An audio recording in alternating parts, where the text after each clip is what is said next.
You've learned commitment, perseverance. Yes. It's not easy. You have to practice and master the technique, the art form, the style.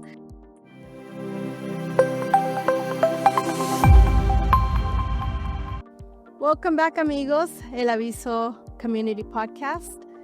We are back to another show today. We have a special person visiting us in our studio. She's one of the pioneers here around Santa Ana. And we have Marlene Peña Marín with Ballet Folclórico de Relampago del Cielo. Okay. And she's also the director at Orange County School of the Arts. Yes. Welcome, Marlene. Thank you. So happy to have you here and hear your story. I've known you for a few years now, and I've learned a lot about how you started. So I want to hear a little bit about your inspiration behind this, how you started in the dance industry, because you're one of the biggest ballet folclóricos around Orange County. Yes. So tell me a little bit about you. Well, first of all, thank you for having me here. I'm really excited to be part of the Aviso community. This is my first podcast, so I'm a little nervous. But I always say that I was born into this genre of dance, a Mexican folk dance, folklorico dance. My mother was a dancer, danced professionally throughout Southern California, Western United States. She was from East Los Angeles and started in the Parks and Recreation of LA County, taking classes with her siblings. My grandma would take them for their folklorico classes, and they learned instruments and piano, and my uncles played trumpets. And so it was a very musical family. My mom always said, I just love to dance. And she, grew up dancing, continued, met my father when she was on tour dancing. They got married, and then a year later I was born, and my sister. So I always tell everyone I was born into it because my mother was still under contract when I was born. She had one more tour that she was supposed to do. So when I was 3 months old, she had to go back out and fulfill the remainder of her contract. So she took me and hired her cousin to be my nanny. Oh, wow. And we traveled. I'm not even sure if that was where that was, in maybe Northern California or Washington or somewhere. Maybe it was Washington. So I was 3 months old, and I went on tour with her. Wow. So that's what I always say. I was really born into it. Yeah, you were really in it at 3 months old. Yes. Okay. Yeah. But when did you start dancing? When did she started to teach you? Or Well, she was a stay-at-home, mom back in those days. She was a homemaker, but always loved her dancing. So we had moved. My father got transferred up to Northern California, and we had moved back to where my father's from, San Jose. And there was a group that was starting, and she heard it on the radio, or maybe it was a television, ad commercial, kind of a public, they do the public comments. announcement. And they were looking for dancers, and she really, dancing is who she is. So she decided to go take classes, and she approached the director and said, look, I've already danced. I just want to come take classes. I don't need to be in choreography. I'll just dance in the back. I've got my little girls at home. So I'm just, this is for fun, right? Yeah. So she did that, and she would take my sister and I with her. And at that time, I was probably about four or five. And we would sit in the back, and she would dance. But if it seemed like it was a weekend. And then we would come home, and we would have all this pent up energy. And so she was, my mom was smart. Back in those days, she would, when we got home, would put the record on, and she would put her skirts on us. They were short skirts for her, but they were long for us. And she'd put a skirt on me and my sister, and all the dances that she was learning, we were doing them in the living room. And we knew them. We just knew them because we were sitting there watching the whole thing. In those days, you sat still, you didn't move, and Just watch. You just watched, right? And she would say, don't move, don't make noise, don't cause anything, just watch. And we did. And then she would take us home and let us release all the energy. And I remember us dancing around and jumping around in the living room and dancing, but actually doing the steps and doing the dances. So that's where I remember my first, formidable exposure to the art form, to the dance form. And that group was Los Lupeños de San Jose, which they are still around. They have been around longer than us, right? They're celebrating, I think, their 55 or 56th anniversary. Oh, wow. Yeah. But what happened back then is the director, Dr. Susie Cashin, she realized that my mom actually did have talent. She was a trained dancer, so she had asked my mom to help them, and my dad were helping them create the nonprofit organization. They went on tour. She brought my mom in as their manager. They were invited to dance at the World's Fair in Spokane, Washington, so she helped with that. So she would help where she could. She performed a little bit, but again, she was really more interested in just, I think, still having the opportunity to dance, but not really perform. And then they started children's classes. So that's when she took my sister and I to take classes. And that was my first real folklorico class, right? That I was in a studio. She was the teacher. So this must have been the early 70s, right? About 72, 71, 72. So we were taking classes, and then my father's job transferred him once again back down to Southern California. And so we moved back this way, and we landed here in Santa Ana, and that was in 1973. And where my mom was taking classes with Mrs. Aguilar in Los Angeles, Mrs. Aguilar invited her to come back and start teaching in her studio. So we once again were going to take classes. This time it was with the Lily Aguilar dancers. My mom would teach the Mexican folk dance part of it, and then other teachers would come in and do the Spanish. We did a lot of classical Spanish back then. We were learning how to play castanets, and so we were doing both Spanish and Mexican dance. Wow. At that time, I'm not really sure how she was connected with Santa Ana Unified, but she ended up teaching through Santa Ana Unified School District, the artist programs where they would send teachers out to all the different schools. Like I remember we were kids, we learned square dancing, I played the violin. Those art programs were so important and are so important. I regret, we always say, oh, I wish I would still play my instrument. I regret not continuing to play the violin. And my mother would tell me, you could dance and be a folkloric or be a mariachi musician. And I would tell her, oh, no, I'm just a dancer. I don't want to be a mariachi musician. And now I could kick myself. Oh, I want to be a mariachi musician. You want to do it all, right? Yeah. So anyhow, that's she started teaching here in Santa Ana Unified and going to the different elementary schools. And then an opportunity came up at Santa Ana College. The folklorico instructor there was leaving for other opportunities and had recommended her as the next instructor.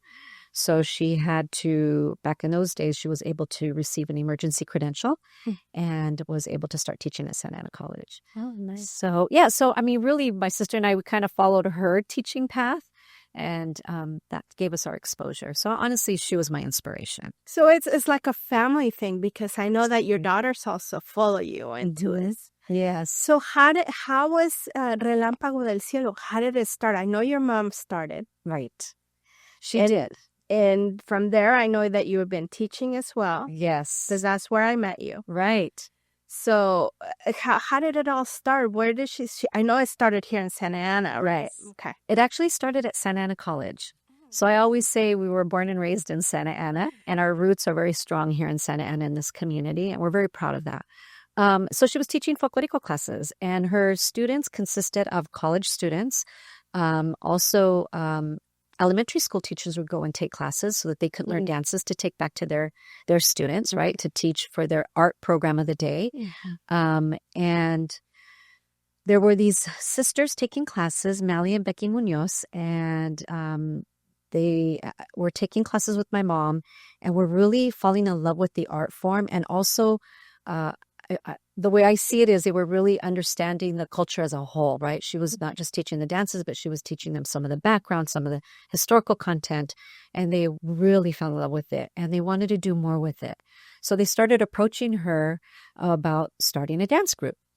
And my mom always says, no. I told him, no, I don't want to, because she knew the amount of work that it was going to take. And my sister and I were still young at the time.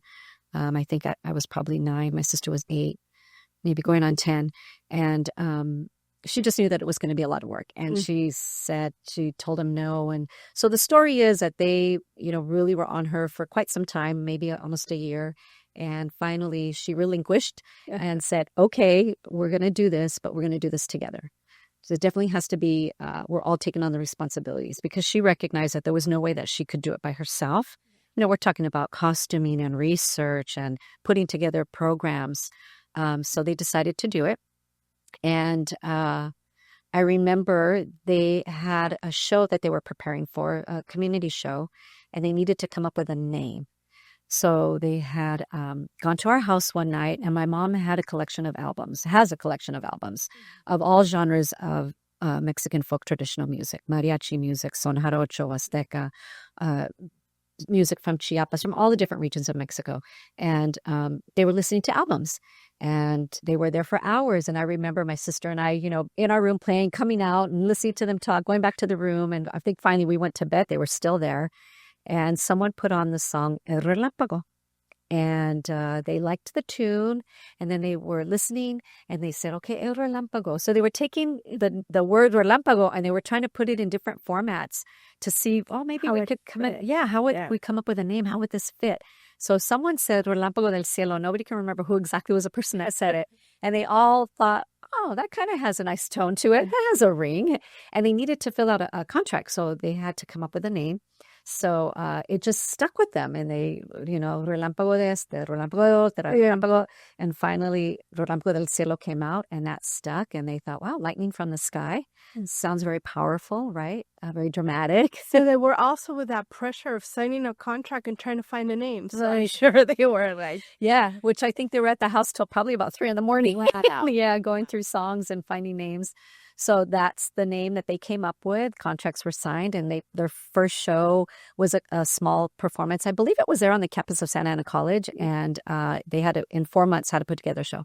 And then after that, within 8 months, they were doing their first concert, which was at Phillips Hall at Santa Ana College. And so they worked really hard. Costumes had to be made. Back then, there was one seamstress that would help. A lot of stuff they would make themselves. They were learning to make their own headdresses, the tocados, right? How to make bows, how to braid yarn and with bows and ribbon. And, just everybody had to chip in and do their part.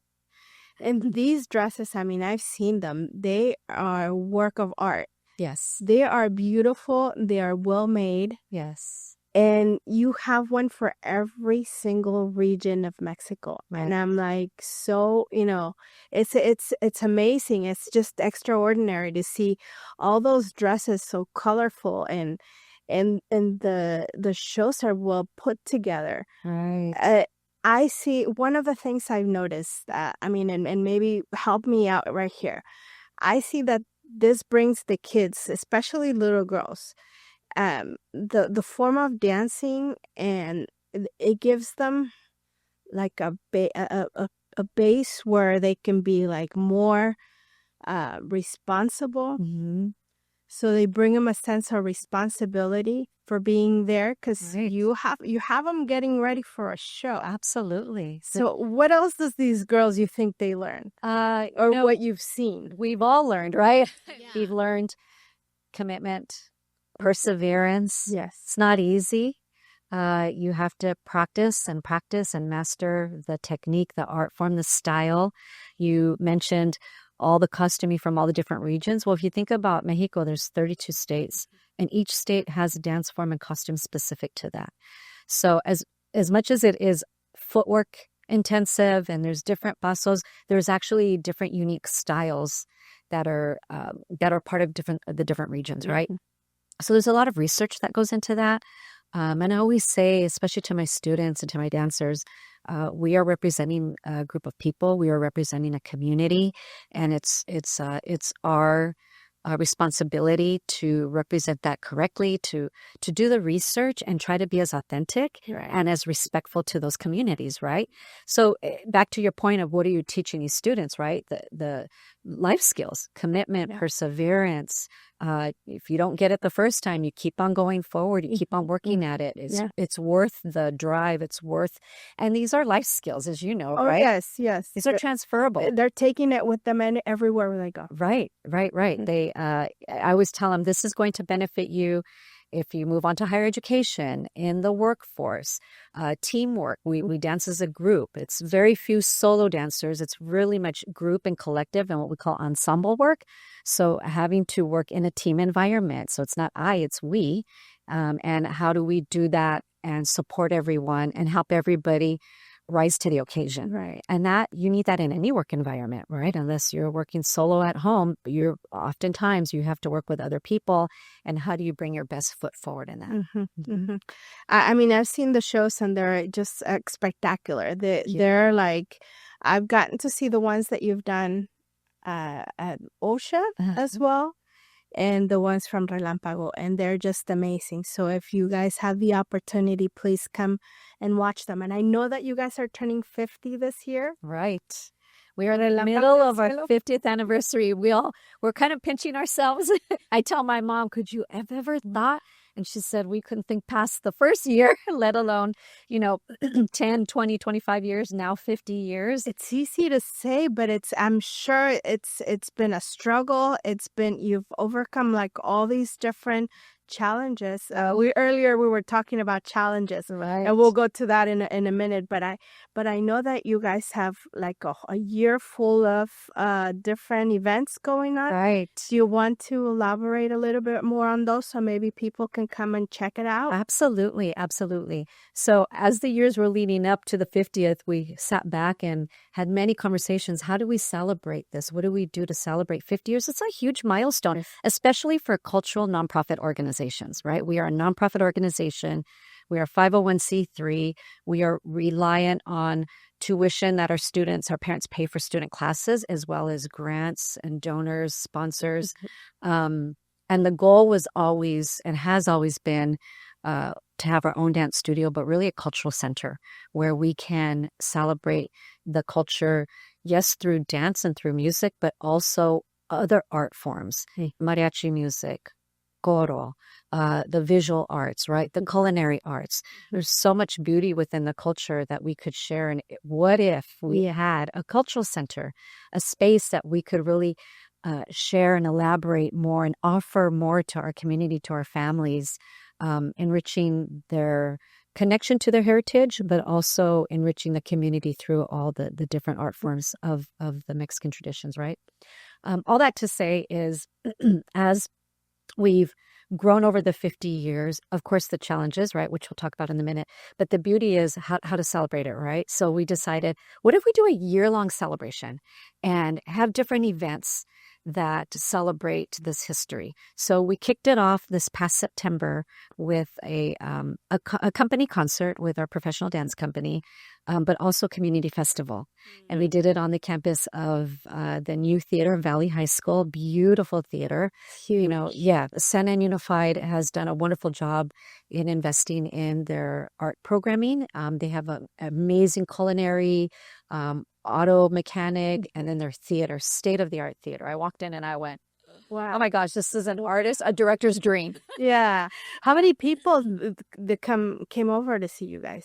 Close to 1,000. It's a 1,000-seat theater. So it's huge. And I know that there was also outside. There were screens. We did a festival. People can watch from outside as well. Yes. Okay. So we thought we wanted to, so my idea, this was my little piece that I wanted to add, was I wanted to give something back to the community that was free, that was accessible for everyone, a gift. And we thought about all these different things. We thought about the festival. And then I sat back and I thought, well, why don't we just do what we do best, which is put together an amazing show and a concert that not necessarily everyone has access to see.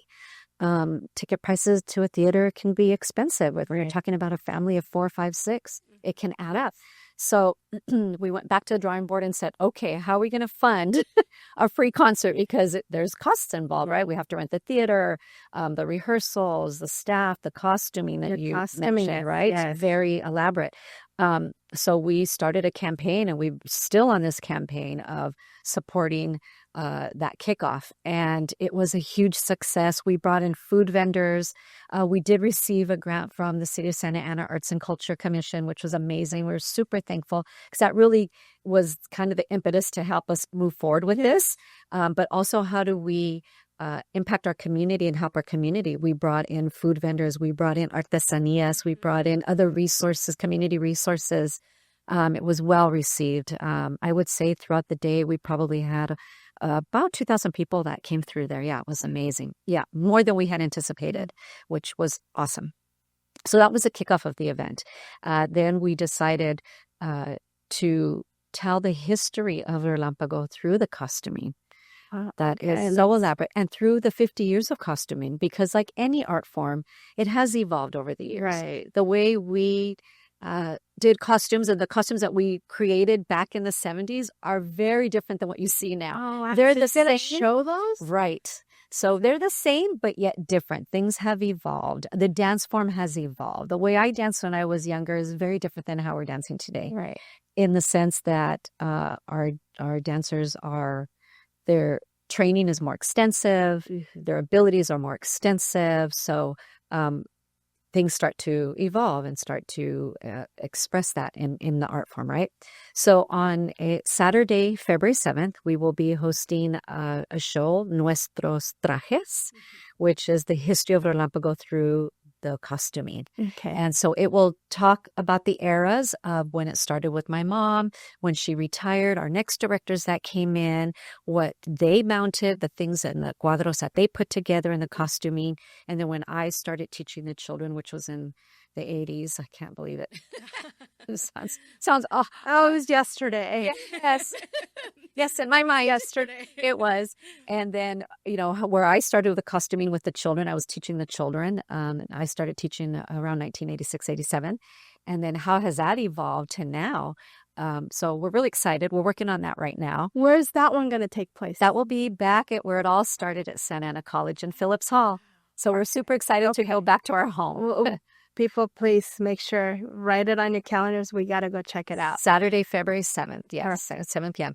And then every year we do an annual student showcase, right? Our students that are in our studio right now, we have upwards of about 325 to 350 students that are currently taking classes every week with us.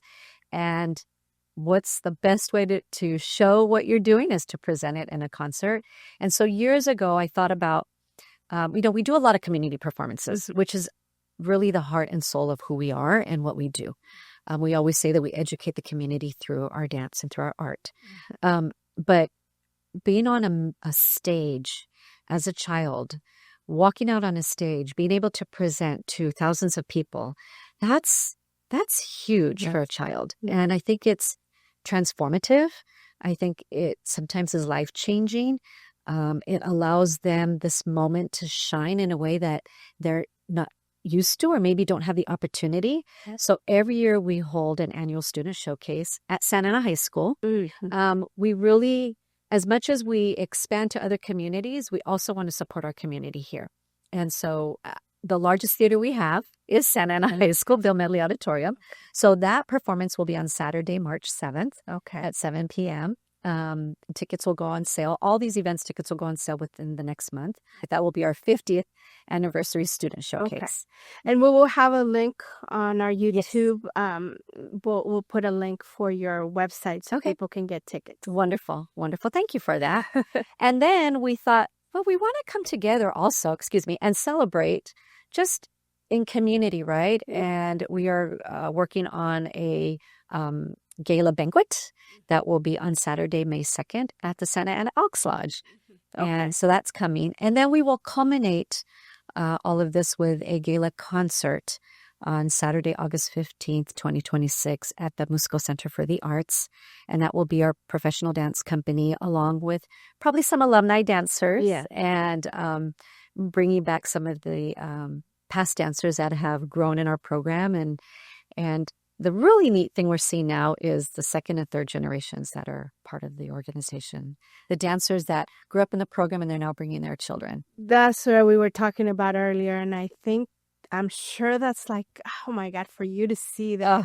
It was your student, the parent now, and they're bringing their kids. Right. I mean, how exciting is that to see? It's very exciting. And, you always feel like, okay, we're doing something right, right? Yeah. And I say we because as much as I am the director, I don't do this alone. It takes our board of directors, it takes the families, our volunteers, our parent volunteers are tremendous. We can't do this work alone. There isn't enough manpower. So as large as we are, we still live out of a box. Right. We have a small little office here in Santa Ana. We roll our little rolly cart to our studio. We do rent the dance rooms on the campus of the Orange County School of the Arts, which has been really a blessing in helping us grow and reach more students. It's given us the ability to expand our programming. Yeah. And also have given our students the opportunity to attend Orange County School of the Arts.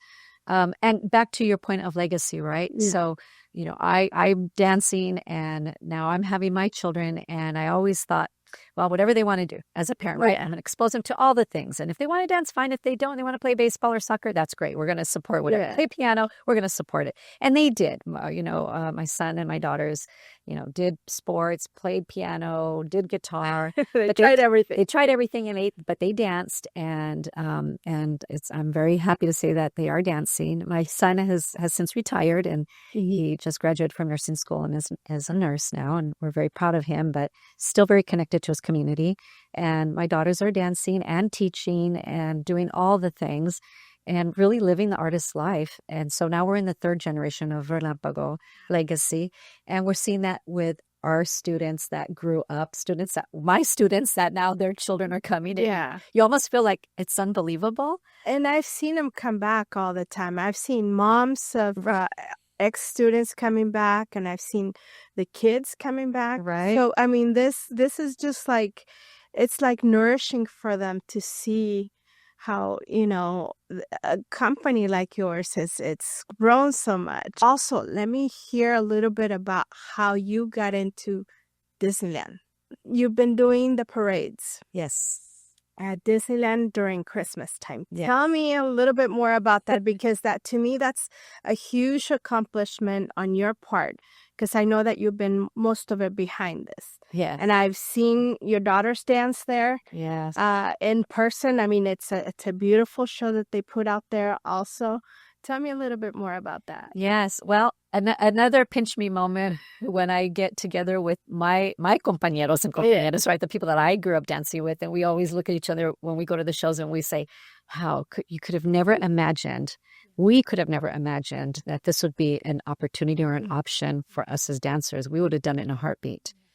So back in 2013, I received a call from Disney, from one of their creative choreographers, one of their leads. And she said, I'm working on this show for Disney that we're looking at presenting the Mexican culture in a holiday format.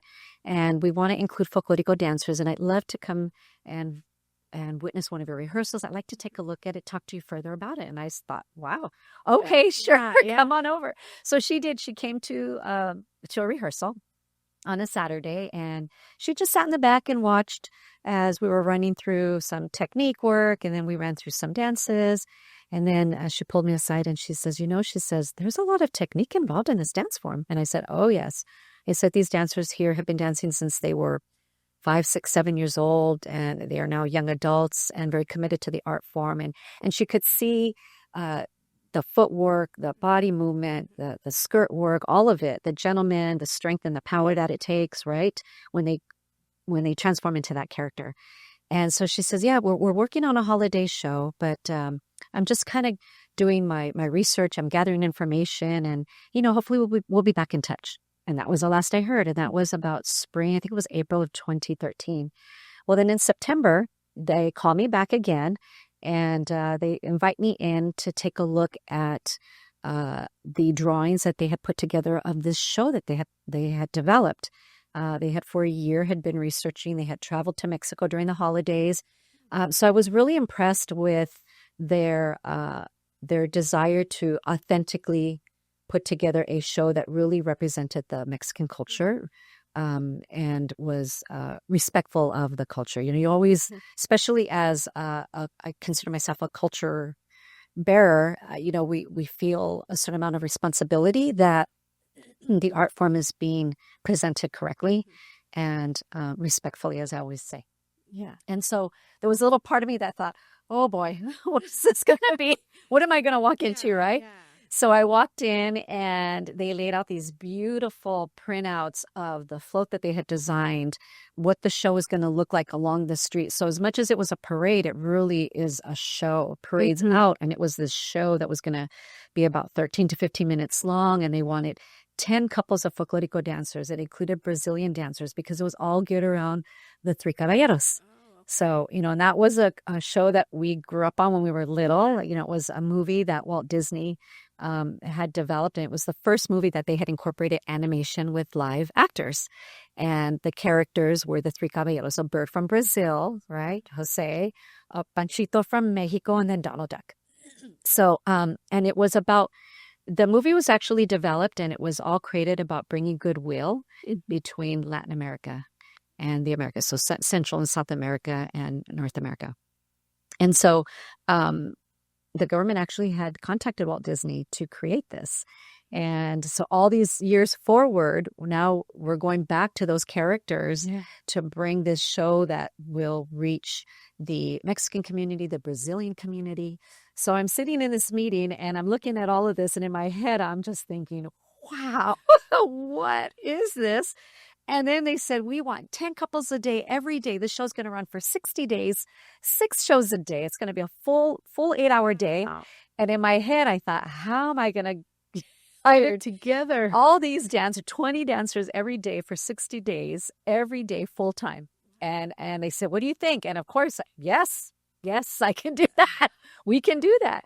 And so I walked out of there just in shock. I was, again, impressed with the research that had been done. They brought in mojigangas. They knew what mojigangas were, the large the paper mache, right? Characters that we use during Carnaval time and during the holiday season in Mexico, right? And they were saying all these words, the mojigangas. And again, I thought, wow, I was very impressed.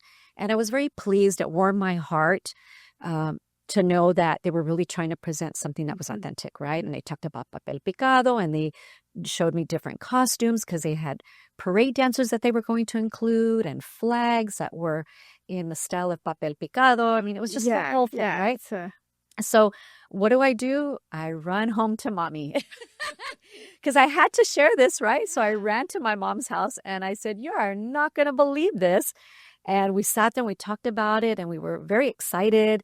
And then we thought, how are we going to do this? How am I going to hire dancers? Okay, I'm going to have to have an open call audition, but who's going to manage them? Because I have a full-time job at the Orange County School of the Arts at this point, right? So who's going to be there every day? So we just figured, okay, a friend of ours who was an administrative assistant for Relampago, he was there, Ed, and Ed said, I'll manage it. And I thought, okay, you're hired. So it was just one of those things. We just all stepped in and said, okay, we're going to figure this out. Yeah. And this really came about also because one of our board members, Norma Trujillo, who's our current board president, she at the time was an employee of Disney, and she was part of Disney's, I want to say this right, their Diversity Resource Group, DRG, right? So their Diversity Resource Group. And so they were part of these initial conversations. So the creative team was meeting with all the different people at Disney, was going to Mexico to do research. So they were really talking to their community and also looking at what was happening in other communities. So they were getting feedback from everybody, which was great. It really helped them develop this show. So fast forward, we receive the contract. Wow. And we are hired, and I came in and they brought me in to help choreograph with their choreographic team. And we played the music. We came together with the Brazilian dancers, Vive Brazil out of Los Angeles, have been amazing. And a little fun fact. So the director of Vive Brazil, her mentor was Dr. Susie Cashin, the director of Los Lupeños in San Jose. Oh, wow. So you go way back. Very small world. And Susie had passed away that year. And I had the Friday, this is a very interesting story. The Friday that I met with Disney, that night, my mom and I were hopping on a plane up to San Jose for the memorial service of Susie Cashin. Yeah.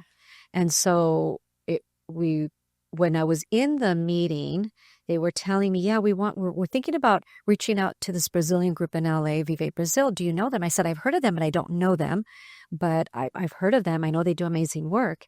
So we go up to San Jose. We're sitting in there, and they introduce the director of Vive Brazil, who speaks at the memorial of Susie Cashin. And I'm sitting there in my head thinking, Small. she has no idea what's coming. Yeah. Disney is going to be calling her for this incredible opportunity of this show. And in my head, I thought, do I want to say something? No, it's not my place. Should I say something? No, I can't say something. Maybe I should tell her it's coming. No, I don't know this woman, right? So I went up and introduced myself, and I just introduced myself. I never said anything because, again, I felt like it wasn't my place. I'm not the person hiring. Yeah. And then a few weeks later, we met, and we really believe that Susie Cashin, from an ancestral standpoint, was part of the union. Part of this, right? Yeah. And so every year we do honor that when we come back together, and we say that we are, soul sisters, in terms of our art form, and how we've been able to come together and share the beauty of the Brazilian art and the dances of Bahia, Brazil, and of Mexico, and come together in such a beautiful, positive way that when the show first launched, I cannot tell you how many people were crying in the audience. And it makes me emotional to talk about it, because you're watching people connect, and they would come to me when they realized I was involved, and they would say, I feel like I'm back home. I feel like I'm in Mexico. I feel like I'm getting a little piece of my home. It's an amazing accomplishment to me that you're able to bring your dancers there. And I mean, that to me it's amazing. Yes. Congratulations for that. And I know they're still running. So if you ever have a chance, the dancers there at California Adventure, they're from Relampago del Cielo. The shows started this last weekend. We're in season 13, I think. It's incredible. And the biggest beauty about this as well is I was able to open this to all the dancers in Southern California. We held open call auditions, and we were able to bring anybody that wanted to do it and that could do the art, could present it in the way that needed to be presented. We were able to hire them, and we've been doing that every year, and it's really been a blessing. That's just amazing. So don't miss that as well. That's a great show. But challenges. I know that we've gone through quite a bit of different stuff, and we were talking about this. There's been challenges with your students, the parents of your students, right, that you've gone through since 2020. Honestly, I will say even before, and I'll tell you why. Okay. Relampago's mission has always been to share the culture and educate the community by way of the performing arts of Mexican dance and music. Also, it has always been part of our work that we keep our tuition and our classes affordable, to reach as many students in the community as possible, and to reach as many families. So where studios back in the day were charging, $75 a month for classes, we were charging $30, $25, right? I mean, it was minimal. Whenever we would mount a new region, we spent a lot of time researching costumes and trying to keep them as affordable and as economically affordable as possible, right, for these families, so that their children can perform, they can really have this full experience. We've done that for 50 years. To this day, our tuition is the cheapest you'll find anywhere monthly for classes, right? So with that, from a financial standpoint, we've always tried to find a studio space where the rent was affordable for us, because we are keeping it affordable to our families. So there's always been this financial kind of push-pull, if you will, of, okay, well, we have to cover the bills, we have to pay the rent, we need to pay the instructors, but yet we want to keep it affordable for families. So we're trying to write grants, but we have to hire a grant writer, but we can't afford to hire a grant writer. We need staff, we need bookkeeper. So in the beginning years when I was teaching and really running the organization by myself, parents would volunteer, and they would help take tuition. They would, do the books for me. They would help. And it was all volunteer based. As we grew, we just couldn't do that anymore. We had to hire part-time bookkeepers. And to this day, we're still running on part-time staff. We're running a full organization with part-time support and volunteers. It's insane, but we do it. So that's the constant struggle, right? And we are having to have hard conversations right now in terms of what we're charging for tuition, because we are not covering our monthly costs. And it's not good business practice Yeah. to run in a deficit. That doesn't make sense. But my heart always pulls. Always pulls. My head tells me, we sit in these board meetings and the treasurer's, laying out the financials and we're all looking at each other. Okay, we need to write more grants. But to that point, finding space that's affordable, finding space that they will allow us with the shoes, that we don't scuff the floors. Right. That you have to also look into it. Absolutely. Sure. And that's how we ended up at Ocean the year 2000. We were once again caught in this space of we need a studio space, because every time we'd go to a studio, if they had wood floors, forget it. Yeah. And they would see the scuff marks and they'd say, thank you, but no thank you. We love you guys, but you're ruining our floors. That's true. And so one of our board members said there's this new art school that opened up in downtown Santa Ana. And all of us in the meeting, I remember looking at each other, what art school? What are you talking about? It had just opened. It was on Main Street. And we said, where on Main Street? How can you put a school on Main Street? It's all buildings, right? Never thinking that the founder took a building and transformed it into a school. So she says, I'm sure, they have dance studios. Maybe they'll be willing to rent at an affordable price and we'll help them. We'll help them get the word in the community. So everybody looked at her and said, go ahead. And she said, okay. So she did in 2000, walked in and spoke to the receptionist and they connected her with the art director. And they all said, yeah, let's meet. We met, we came up with a plan. And as they say, the rest is history, right? Wow. So that's how we ended up at the Orange County School of the Arts. And then a year later, they reached out to me and they said, this is really amazing, the work you're doing. We'd like to talk to you about starting a conservatory. But fast forward when you talk about challenges. So then 2020 hits, right? COVID. And nobody knows. All we know is we have to go home, right? Shut down. You go home. And this thing, Zoom, is now put on our plate that nobody knows about. And now everybody was learning it. Right. And so now we have to teach our children through Zoom. And then as a nonprofit organization, we realize that our families need us now more than ever. They need something to connect to. They need something positive. We need something to keep our kids active, even if it's at home. What are we doing? Are we just going to sit around all day? We've got to stay active. How do we do this within the parameters of what our government was telling us with the shutdown? So we immediately pivoted to Zoom. We purchased the Zoom package. We're all learning what Zoom is. All our teachers were teaching from home. I was teaching from home. We were having board meetings on Zoom. We were reaching out. Our board members decided to reach out. We started reaching out to all our families. Do you need support? Do we need help? Do we need to connect you to resources, whether it's for food, whether it's for financial assistance? What is it that our families need? So all our board members, we divided the list and started calling families and started reaching out.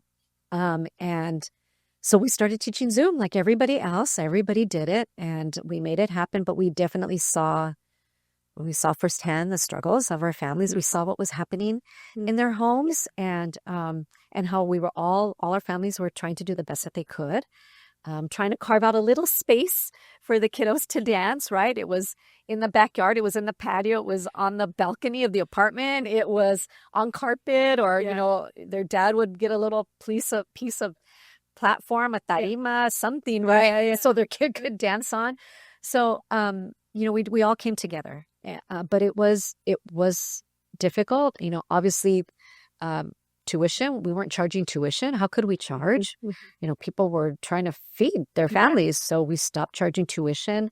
And now really working on grant and funding and support to help keep the lights on, if you will. Yeah. So that was huge. And then this summer hits and we spoke about our initial family festival concert celebration for the 50th anniversary. Well, it was actually supposed to be a free concert in the park. And we had been working with Santa Ana Parks and Rec. It was going to be at Centennial Park, and it was supposed to happen in August. We had the date. We had been for a year working on this. We had the committee. Everything was moving along. In June, the world changes once again, our world, right? And Santa Ana gets hit really hard with the raids. And we thought, oh, what's happening? Once again, what's happening? Wait a minute.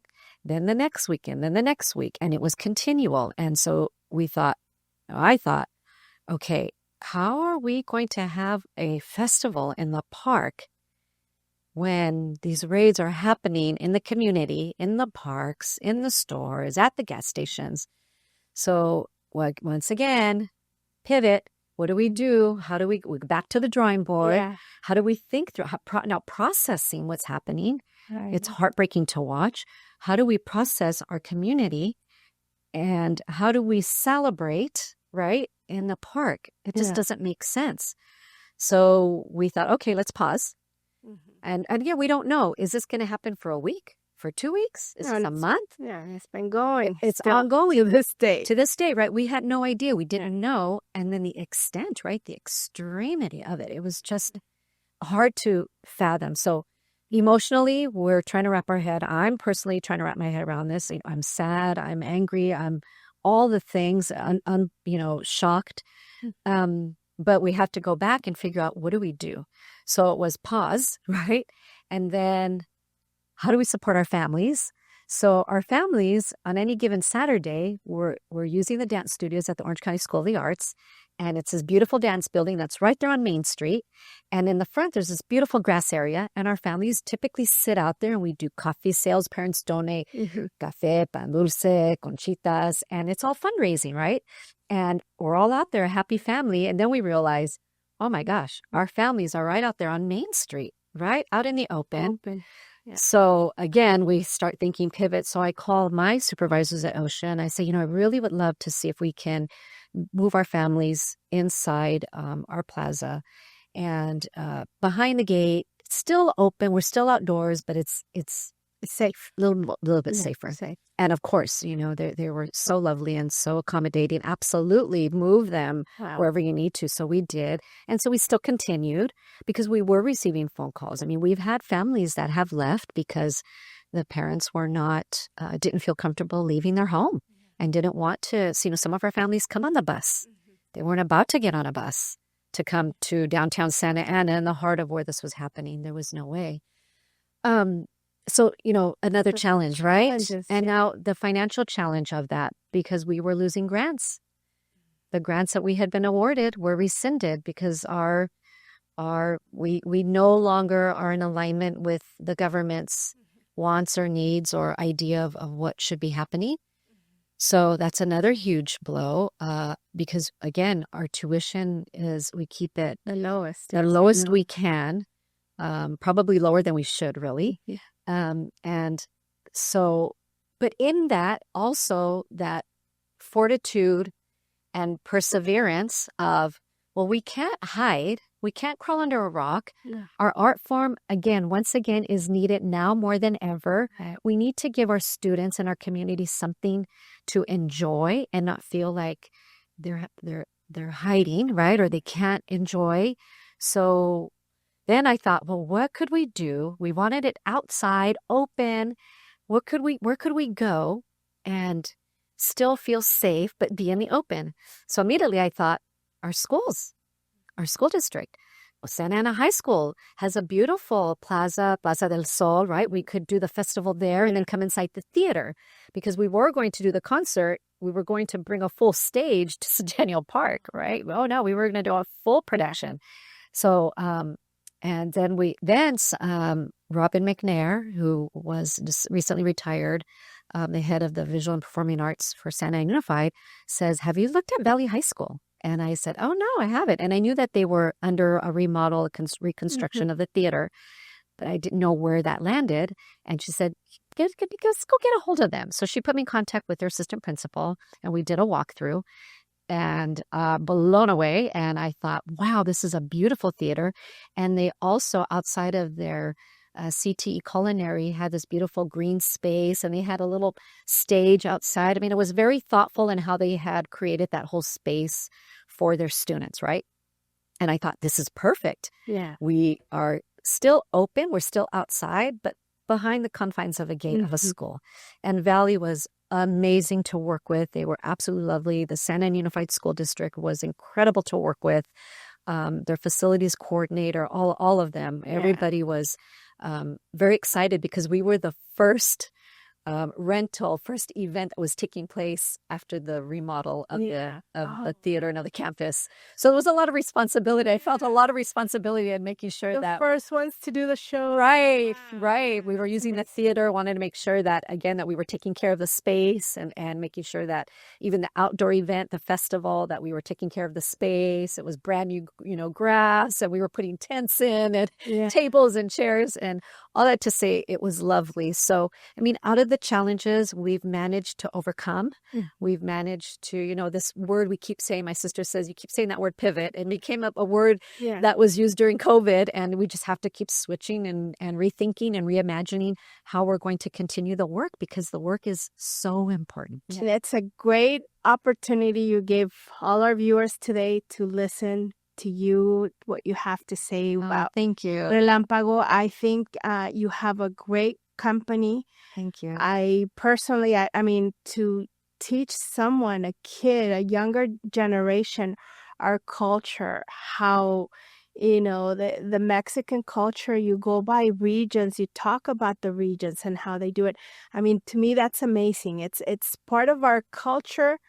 And now we're bringing it on to the kids. Yes. So that is just such a great work you've been doing. Thank you.